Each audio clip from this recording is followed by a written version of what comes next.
नेहरू की मौजूदगी में 1 लाख के करीब बंगाली बोलने वाले भारत के मुसलमानों को उस वक्त के ईस्ट पाकिस्तान यानी मौजूदा बांग्लादेश में ढकेल दिया गया।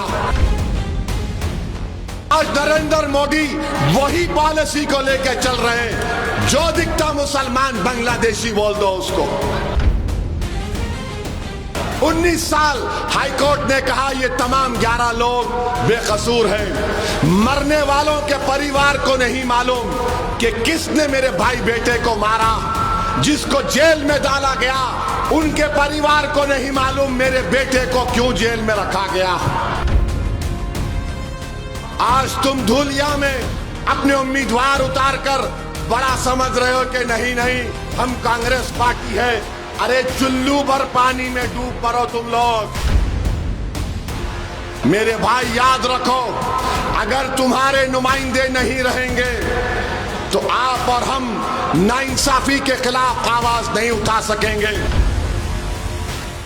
श्रीनगर में हजरत बल है जहां पर रसूलुल्लाह सल्लल्लाहु अलैहि वसल्लम का मुँह मुबारक बाल मुबारक है।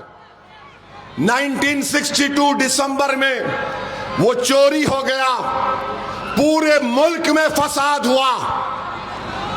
नेहरू प्राइम मिनिस्टर थे।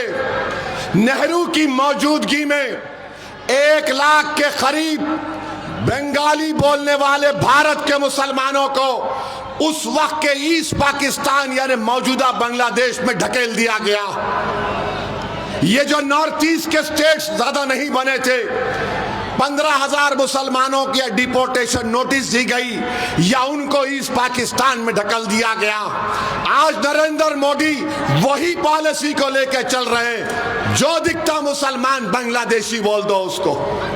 मेरे भाई ये इनकी दास्तान है, इसीलिए लोग असदुद्दीन ओवैसी से नफरत करते हैं। बताओ कांग्रेसियों, क्या आपके दौर में नहीं हुआ? आज तुम धूलिया में अपने उम्मीदवार उतारकर बड़ा समझ रहे हो कि नहीं नहीं हम कांग्रेस पार्टी है। अरे चुल्लू भर पानी में डूब मरो तुम लोग। मुंबई शहर में ट्रेन का ब्लास्ट हुआ, 185 लोग मारे गए भारत के नागरिक, 11 मुसलमानों को पकड़ा गया, 19 साल जेल में थे वो लोग। सोचो 19 साल। अगर तुम आज जलसे में यहां पर आए हो और खुदा ना खास्ता तुम्हारे घर से फोन आता है कि जल्दी आओ अब्बा की तबीयत खराब हो रही, तो तुम दौड़ते हुए जाते। सोचो थोड़ी देर के लिए वो 11 लोग 19 साल जेल में थे। कौन था महाराष्ट्र का चीफ मिनिस्टर? किसकी पार्टी सरकार में थी? कांग्रेस पार्टी थी।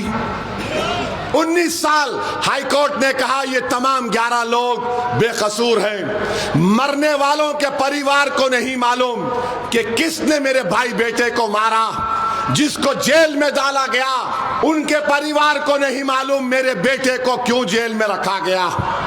उसमें से एक अंसारी था, उसमें से एक अंसारी था जो जेल में ही मर गया।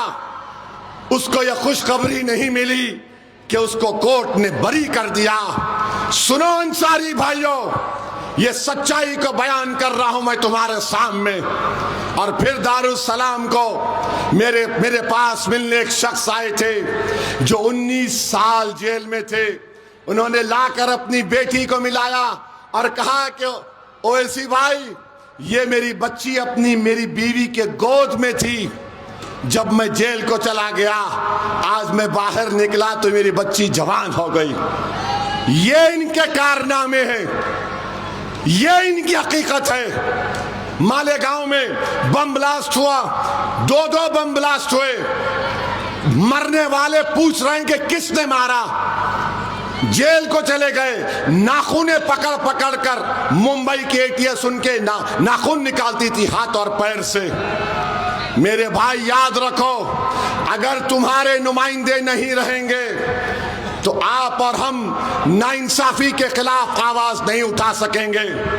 नाइंसाफी के खिलाफ आवाज उठाने के लिए भारत का संविधान आपको इस बात की इजाजत देता है कि आप अपने वोट से अपने पसंद के उम्मीदवारों को कामयाब करिए।